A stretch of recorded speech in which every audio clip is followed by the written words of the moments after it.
வணக்கம் மக்களே. இன்றைக்கு கலாத்தியர் 2ஆம் அதிகாரம். 14 வருஷம் சென்ற பின்பு நான் தீத்துவை கூட்டிக் கொண்டு பர்னபாவுடனே கூட மறுபடியும் எருசலேமுக்கு போனேன். நான் தேவ அறிவிப்பினாலே போய் புறஜாதிகளிடத்தில் நான் பிரசங்கிக்கிற சுவிசேஷத்தை அவர்களுக்கு விவரித்து காண்பித்தேன். ஆயினும் நான் ஓடினதும் வீணாகாதபடிக்கு எண்ணிக்கையுள்ளவர்களுக்கே தனிமையாய் விவரித்து காண்பித்தேன். ஆனாலும் என்னுடனே கூட இருந்த தீத்து கிரேக்கனாயிருந்தும் விருத்த சேதன பண்ணி கொள்ளும்படிக்கு கட்டாயம் பண்ணப்படவில்லை. கிறிஸ்து இயேசுவுக்குள் நமக்கு உண்டான சுயதீனத்தை உளவு பார்த்து நம்மை நியாயப்பிரமாணத்திற்கு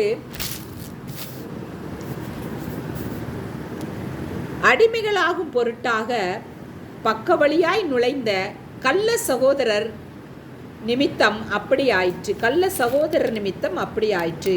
சுவிசேஷத்தின் சத்தியம் உங்களிடத்திலே நிலைத்திருக்கும்படி நாங்கள் ஒரு நாளிகையாயிலும் அவர்களுக்கு கீழ்ப்படிந்து இணங்கவில்லை. அல்லாமலும் எண்ணிக்கையுள்ளவர்களாயிருந்தவர்கள் எனக்கு ஒன்றும் போதிக்கவில்லை. அவர்கள் எப்படிப்பட்டவர்களாயிருந்தாலும் எனக்கு கவலை இல்லை.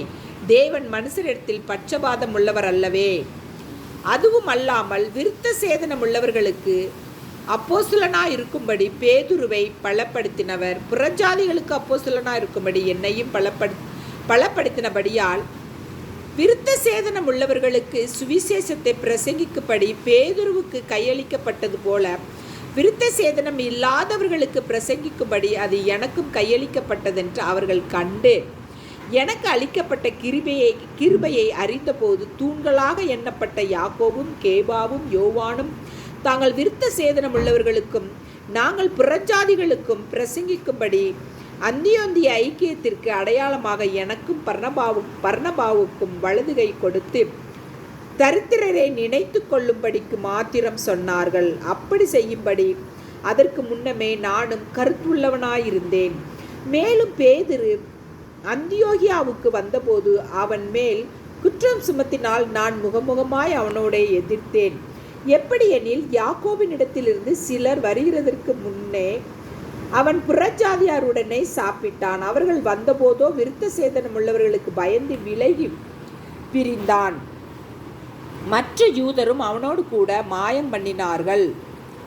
அவர்களுடைய மாயத்தினாலே பர்னபாவும் எழுப்புண்டான். இப்படி அவர்கள் சுவிசேஷத்தின் சத்தியத்திற்கேற்றபடி சரியாய் நடவாததை நான் கண்டபோது எல்லாருக்கும் முன்பாக நான் பேதுருவை நோக்கி சொன்னது என்னவென்றால், யூதனாயிருக்கிற நீர் யூதர் முறைமையாக நடவாமல் புறஜாதியார் முறைமையாக நடந்து கொண்டிருக்க புறஜாதியாரை யூதர் முறைமையாக நடக்கும்படிக்கு நீர் எப்படி கட்டாயம் பண்ணலாம்?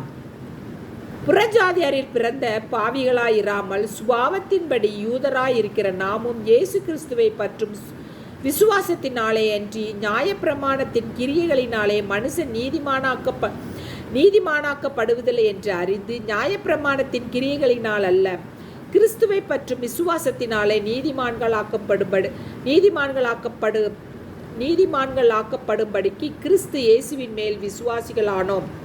நியாயப்பிரமாணத்தின் கிரியைகளினாலே எந்த மனுஷனும் நீதிமான்களாக்கப்படுவதில்லையே. கிறிஸ்துவுக்கள் நீதிமான்களாக்கப்படும்படி நாடுகிற நாமும் பாவிகளாக காணப்படுவோமானால் கிறிஸ்து பாவத்திற்கு காரணரோ அல்லவே. நான் இடித்து போட்டவைகளையே நான் மறுபடியும் கட்டினால் பிரமாணத்தை மீறுகிறவன் என்று காணப்படுவேன்.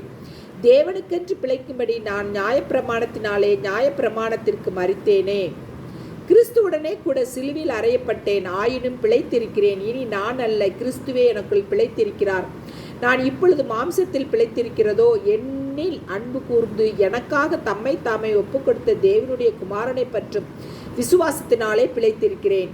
நான் தேவனுடைய கிருபையை விருதாவாக்குகிறதில்லை. நீதியானது நியாயப்பிரமாணத்தினாலே வருமானால் கிறிஸ்து மரித்தது வீணாய் இருக்குமே. ஆமென். மக்களை, வீடியோ பிடிச்சிருந்தா லைக் பண்ணுங்கள், ஷேர் பண்ணுங்கள், சப்ஸ்கிரைப் பண்ணுங்கள். தேங்க்யூ.